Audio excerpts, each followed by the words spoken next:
അങ്ങനെ ഇന്നലെ Indian football ടീമിന് ഒരു മത്സരം ഉണ്ടായിരുന്നു. ഭൂട്ടാനെതിരായിരുന്നു മത്സരം. എത്ര പേര് അറിഞ്ഞിട്ടുണ്ട് എന്നുള്ളത് എനിക്ക് നല്ല സംശയമുണ്ട്. ഞാൻ പോലും ഇത് ഇന്നലെ രാത്രിയാണ്, ഇന്നലെ ഈവനിങ് ടൈം ആയിരുന്നു ഞാൻ അറിഞ്ഞിട്ടായിരുന്നു ഇന്ത്യക്ക് ഭൂട്ടാനെതിരെ ഒരു മത്സരം ഉണ്ട് എന്നുള്ളത്. അപ്പോൾ ഞാൻ നോക്കി ഇതിന് ബ്രോഡ്കാസ്റ്റും കാര്യങ്ങളൊന്നും ഇല്ലാത്തത്. അപ്പോൾ നോക്കുന്ന സമയത്ത് ക്ലോസ് ഡോർ മത്സരം.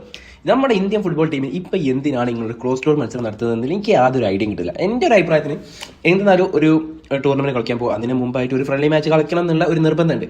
അതുകൊണ്ട് മാത്രം കളിച്ച ഒരു കളിയായിട്ടാണ് എനിക്ക് തോന്നുന്നത്. ഇത് ക്ലോസ് ഡോർ ആക്കാനുള്ള മെയിൻ റീസൺ എന്ന് പറയുന്നത് ഇതിൻ്റെ ബ്രോഡ്കാസ്റ്റ് പിന്നെ ചെയ്യേണ്ടി വരും. ക്ലോസ് ഡോർ അല്ലെങ്കിൽ അതിന് പോലുള്ള ക്യാഷ് ഇന്ത്യൻ ഫുട്ബോൾ ടീം AFFന്റെ കയ്യിൽ ഉണ്ടാവാൻ ചാൻസ് ഇല്ല.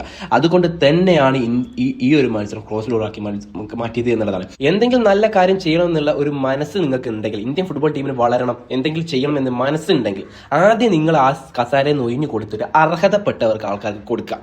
എന്നിട്ട് കാര്യങ്ങൾ അവർ കൈകാര്യം ചെയ്തോളൂ.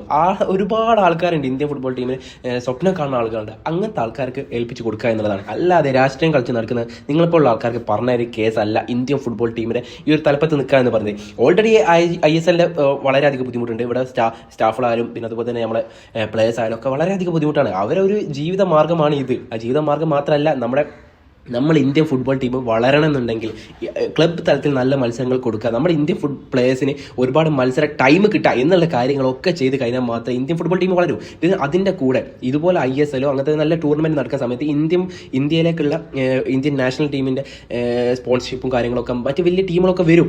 എന്നാൽ മാത്രമേ നടക്കുള്ളൂ. അപ്പോൾ ഇത്തരത്തിലുള്ള ബോധവും കാര്യങ്ങളൊക്കെ ഉണ്ടെങ്കിൽ നല്ല രീതിയിൽ ഒന്ന് നടത്താൻ ശ്രമിക്കുക. ഇതിന്റെ കൂടെ പറയേണ്ട ഒരു കേസാണ് നമ്മളെ റിയാൻ വില്യംസ് ഇന്നലെ കളിച്ചിട്ടുണ്ടോ എന്നുള്ളതൊന്നും അറിയില്ല. എന്നുവെച്ചാൽ ക്ലോസ് ഡോർ മത്സരമാണ്, ആരൊക്കെ കളിച്ചിട്ടുണ്ട്, ആരൊക്കെ എങ്ങനെ കാണുന്നൊന്നും അറിയില്ല. പിന്നെ കുറച്ച് ദിവസം മുമ്പ് വന്നൊരു ന്യൂസ് ആയിരുന്നു, നമ്മളെ അഭിനവ് ഭാരതി. ഞാൻ പറഞ്ഞിട്ടുണ്ടായിരുന്നു ഇവനെ എനിക്ക് സംശയമുണ്ട് എന്തിനാണ് ഇങ്ങനെ ഒരു ആളൊക്കെ വിളിച്ചത് എന്നുള്ള കാര്യത്തിൽ എനിക്ക് സംശയമുണ്ട് ഞാൻ പറഞ്ഞിരുന്നു. അപ്പം അത് വരുന്നില്ല എന്നുള്ള കാര്യം, ടെക്നിക്കൽ ഇഷ്യൂസ് ഉണ്ട് എന്ന് പറയുന്നത്. എന്ത് ടെക്നിക്കൽ ഇഷ്യൂ എനിക്ക് മനസ്സിലാവുന്നില്ല. അത് എന്തോ ഒരു ഉടായ്പ ഉണ്ട് അതിൽ എന്നുള്ളത് തന്നെയാണ്.